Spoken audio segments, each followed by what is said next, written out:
A few years ago, while on holiday in the south of France, I appreciate that's going to destroy any populist credentials I have by saying that, but it was actually in the north of England to change that. My wife's family, including all her siblings and all her parents, they spent the entire evening talking about her grandmother, and this went long into the night. The impressions, her foibles, everything about her. They were crying, laughing, and I remember thinking there was something so inspiring about this. I only knew her briefly towards the end of her life, but she'd been dead for 10 or 12 years by this stage. And as anyone who's seen the very charming children's film Coco will know, there's some cultures believe that as long as people talk about you after you're dead, and as long as people still love you, then you don't really die. And it's made me think about, as our funerals, it's normally these personal relationships that people talk about, that they say their grandmother or their uncle or aunt or brother or friend.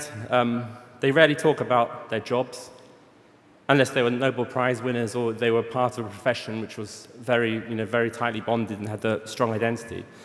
They don't mention any of the things that we think now important, the things that people put in their sort of biographies and social media, their race or their orientation or their sexual orientation, or their politics or anything like that. For most people, their job traditionally gave them dignity, but their family gave them meaning. And both of these two great functions have been in decline in recent years, in recent decades, for a variety of reasons, of which both left and right share their blame. But these are the things that matters, and it's the latter that matters the most in the greater scheme of things, in posterity. So the theme of this panel is the issue of biology, and one of those big issues is the collapse of the birth rates, which in the last few years have reached quite an alarming level for many of us. I mean, where you sit on the political spectrum will dictate how you feel about that, whether you think it's just reflects liberation and personal choice, or whether you think it's something more tragic and a loss of faith in the future. And obviously, by definition, everyone here, apart from any protesters, is probably going to feel towards the latter. And there are financial and social and cultural factors pushing this trend. But there is also a deeper spiritual factor, spiritual meaning, and it's about meaning and optimism. And so far our family gave us meaning. Having children is also an expression of hope in the future. I know people who've read my stuff probably know I'm not the best person to talk about optimism, but that is sort of the theme of my speech, is that if we're going to make our ideas more popular, and if we're going to overcome that kind of feeling of malaise and despair that kind of overcomes our country at the moment, we need a vision that is better than the alternative, and we need to offer people hope and optimism, and we can actually say this is what we will leave. And if we live in a culture that's overwhelmed by pessimism, despair, and worry, it's not surprising that people aren't going to want to have children. So it's 2023 now, I think. As of 2025, Britain's natural population will start to decline. That means there will more British people be dying than being born. And since we've had below replacement fertility for 50 years now, that means that will continue and accelerate. Primary schools across London are now starting to struggle. Some of them are even closing because of the lack of children, and they are victims of the world's most effective form of contraception, which is the London housing market. And we're actually heading towards San Francisco, which has more homeless people than primary school children and has more dogs than children, full stop. That's going to be London's future in not very long. So as our urban centres empty of children, the prevailing culture also becomes less geared towards their needs. And that sort of reflects the sort of cultural bias we already have, because England has never really been the most child-friendly place. I recently read a noted visit to the country in the 1830s. I hope I haven't got this wrong with his name, but there's a German aristocrat called Prince Hermann von Pückler-Muskau, who saw an 8-year-old boy driving a vehicle and said that such a thing can only be seen in England, where children are independent at 8 and hanged at 12.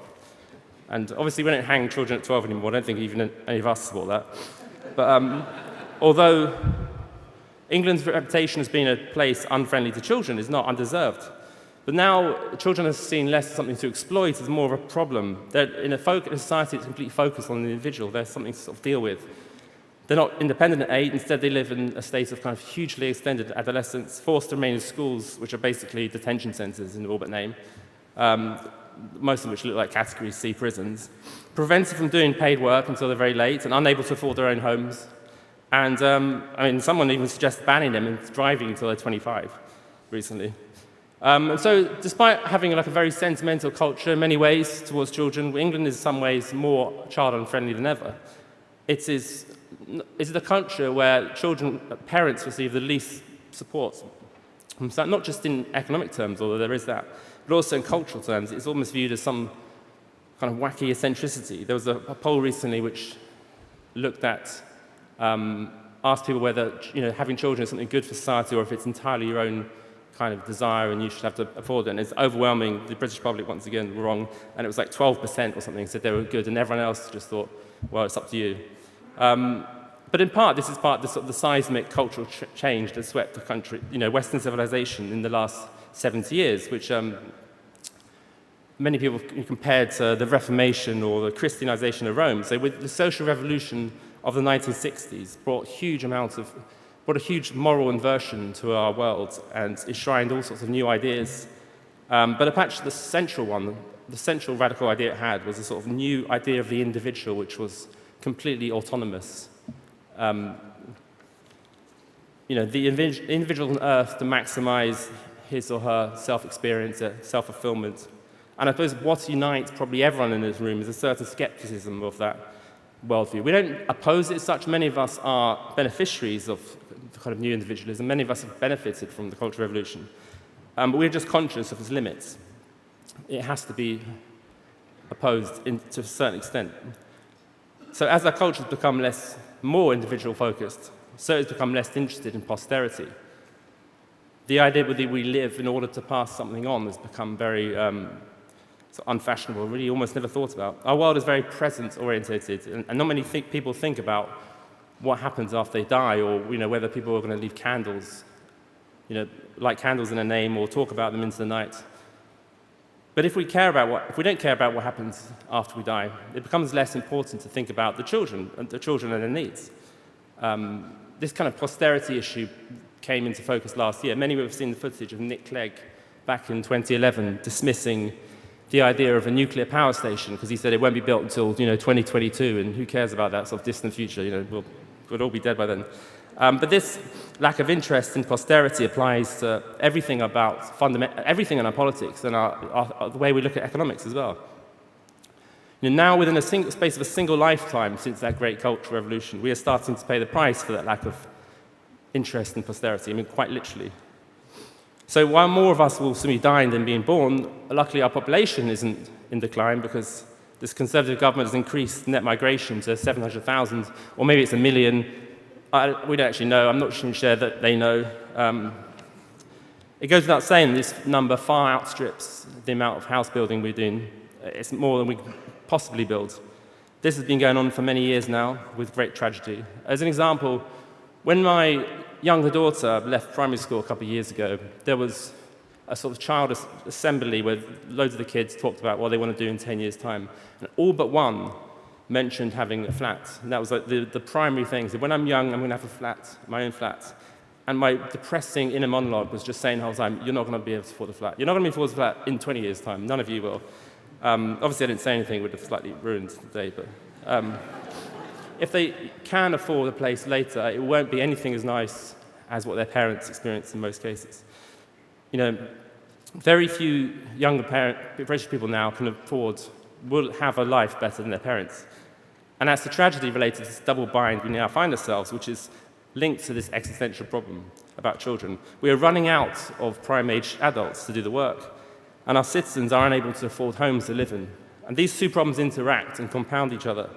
And no government can fix it because all the rewards are going to be distant while all the pain is going to be up front, and it goes against our very focus-orientated mindset. So ever since the time of Tony Blair, a man convinced against all evidence that this was a young country, politicians have hit on this perfect solution to the aging workforce problem. By importing youthful migrants to do the work, they could boost the proportion of working-age people in the population. A foolproof plan, of course, just one slight problem to that, is that the migrants incredibly also grow old. And so we're back to the problem. It's just been kicked down the road, and we now have the same economic problems, on top of that, the social problems too. And this temporary solution has also accelerated the biggest social catastrophe of our age, which is in the last 20 years, property prices have risen by 300%, while median wages have risen by less than a quarter of that. Today, 60% of renters in London are up from overseas. Nationally, immigration has caused housing to rise by a quarter in 25 years. Now, this is by no means the biggest factor in runaway housing inflation, but it's still a significant one. But we're relying on housing as our main asset and on housing inflation to make us wealthier. We've destroyed the quality of life for the younger generation just to make it easier for their grandparents. This is not an economic problem, it's a spiritual one. It's a society which has given up on posterity and which lives for the now. Almost all the problems we now face come down to this issue. There is almost no sense anywhere in the halls of power that we should think about the distant future. That, in a sense, I believe, makes many people feel that the country has no future. Conservative voters have come to rely on an economic system in which their house earns more than their children, a system that depends on a supply of cheap labour from the people serving their meals, the care staff in their dying days. Enjoy now and your children and grandchildren will pay later. A system which slowly but steadily robs their children of their posterity. And the longer the scheme goes on, the smaller that pool of descendants will be. Each 10% increase in house prices reduces the birth rate by 1.3%. And running away housing costs in Britain have prevented hundreds of thousands of children being born. And Conservative voters, who mostly own their own homes, support this and make it worse by blocking the new homes that need to be built. Quite reasonably, but when everyone does it, it causes a catastrophe. And what few grandchildren they do have will end up listening to Navarra media and voting for the Green Party, since there is a strong link between high housing costs and left-wing voting. In the US, all the cheapest housing states vote Republican, or the most expensive ones vote Democrat. Probably the most expensive recorded rents in history were in late Tsarist Russia, where Muscovites were paying 50% of their income to the landlords. Londoners are now paying a similar amount. As the landlords grow rich in a high immigration, low wage, and no posterity economy. I look at the people born to turn a millennium and feel real pity. My children's generation have unprecedented, abundantly cheap luxuries, in particular iPhones, and unaffordable necessities. If you're a young British person right now, then without a great deal of parental help, you have little chance of owning a home in the sought-after cities where the most desirable jobs are found. This problem is not economic. This is a deeper, more spiritual problem related to our growing pessimism. There are limits to individualism as a philosophy, and I think there are huge downsides to the worldview which places so much focus on individual achievement and individual happiness. Many analysts have drawn a link between liberal political views and poor mental health, great anxiety and neurosis. As the Anglo-American political culture has become more progressive in the last decade, the Great Awakening, rates of mental illness have hugely increased, and they've most increased amongst the most progressive demographic, especially younger women. This anxiety is no doubt related to the runaway individualism that is part of that philosophy. We are not an individualistic species. We react very badly to loneliness and isolation, and we rely on very high levels of socialization, even from a very early age. Compared to other ape species, we depend far more on wider extended family of uncles and aunts and cousins to raise us.